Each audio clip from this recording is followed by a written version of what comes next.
I want to talk about in this journey of entrepreneurship for an ADHDer, the kind of pain points that show up quite often and how I plan to overcome. Well, when I say overcome, not really overcome, but just identify and find ways to navigate with it and just kind of reframe the way those things show up for me.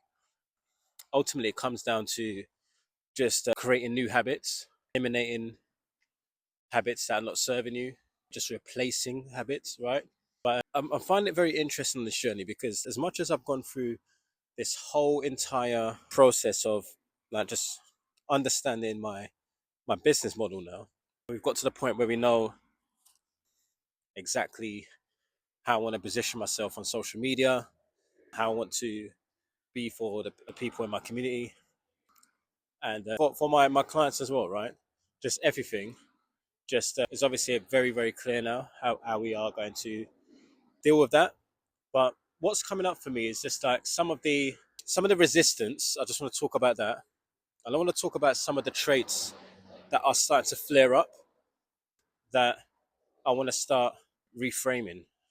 That this is what this whole thing's all about for me. Is that ADHD as a standard, just what people just identify ADHD as, is it something that affects us and that makes us inadequate, or obviously they call it like a deficit or a disorder or a disability and all these things, right? A lot of these things are almost like a disservice to us because it makes us look like we're not capable, right? When in actual fact we are. It's just how we need to view what ADHD really is for us, and we get to choose what that is. Now, of course, we're going to have challenges, of course, because the way our brain is, but we just have to understand how our brain actually works and why it does the things it does in certain scenarios, and what are the things that we should do instead. Because we're trying to get advice from outside, from people that may be neurotypical, that would give us like tips on, oh yeah, you do this, you do this. But for the way our brain's wired, it's not actually really beneficial for us, that that advice that we're getting. What I'm doing on this journey is I'm really just like identifying what actually works for my brain, what is actually working, how am I able to navigate in society. And the first step I actually took is taking an unpaid leave. That was the first.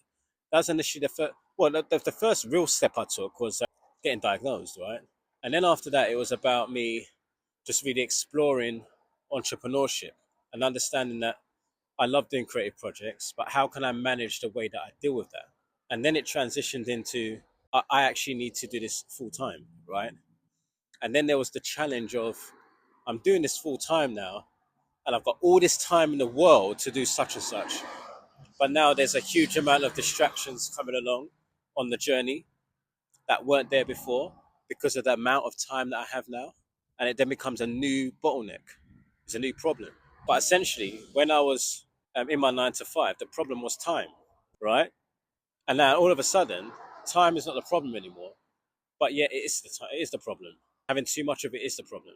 I need to identify why time still feels like a problem, even though I have even more time in my hands, right? And that just comes down to, I think, a lot of shiny objects that get involved in the journey.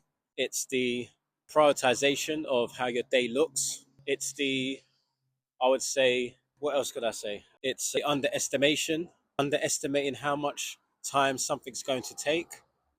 And it's also just the overload of how much things you think you can achieve, which are not, it's still underestimating. But what I mean is that we we take on a lot, thinking that just split these all up, do 10 things in 1 week, a bit of each. But I'm here to tell you that every single day I've done that, I've always felt like the day was I was defeated.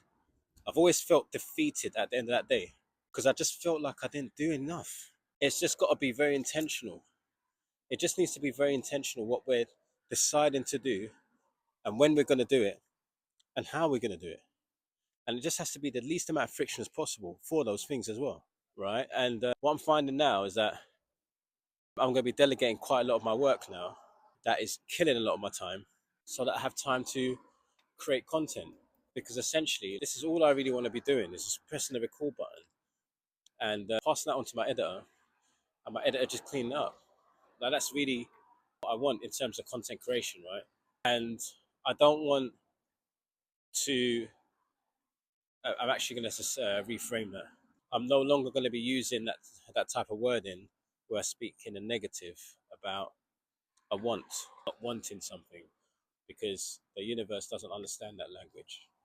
It doesn't really understand whether it's you want or you don't want. It just hears the word want in the sentence and it would give you it, right? So I've learned that in my journey.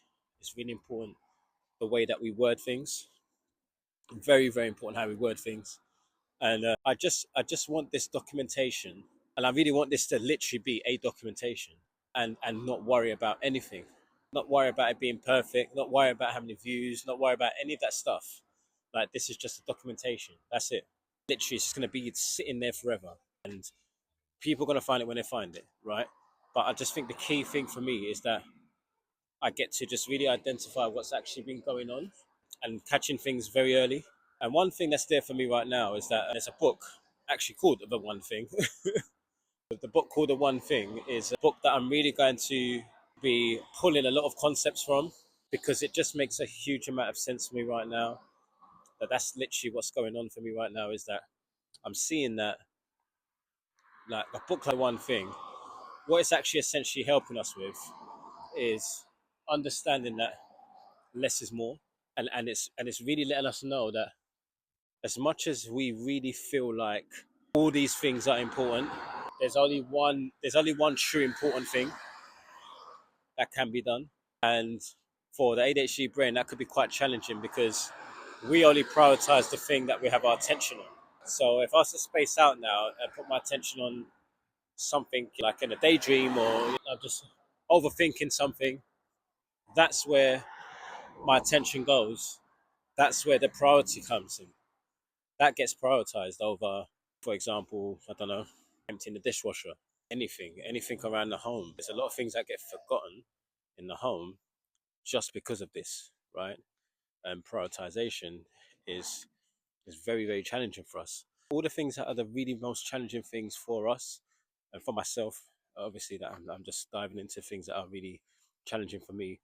I'm just really looking at what are the ways that I can actually really just reframe this, or just kind of reset what my belief is around it, and just come out the other side of just being much better at that thing, right?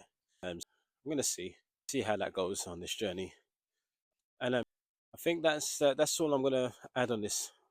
I'm just trying not to make these too long, because I just feel like I can do these brain dumps as pieces of content, and distribute them, and it'd probably be more beneficial that way. And later on, there'll be just more of a presentation of the information, versus it be like kind of like what's happening right now is this is really like a brain dump of just my thoughts right now. It's very raw. It's not scripted. It's a one take thing. It's okay for just letting out a thought, but and I know that there's some people that like experiencing that side of my expression, but it's just I just want to elevate in that area. I really want to become a really good storyteller. I want to really present information to you that's really going to be impactful in terms of you sitting down and taking notes. And that's really where I want to take this. But obviously, I'm committing to 90 days of posting every single day. One of the things that I'm really clear on is that no matter how much friction comes up around this, I'm just going to have to still post. And it could be a 1 minute video, it could be five, it could be 10 minutes, whatever the number is. It just has to be uploaded, and just follow through on what I said I was going to do. I need to believe that whenever I say I'm going to do something, I'm going to do it. No matter how much I resist, I have to still do it. Hope you guys are doing well, whoever's watching. Just ultimately, just really look at how you can move the needle forward on your journey, and look at what thing is actually holding you back the most. That's the thing you should prioritize. Take care, peace.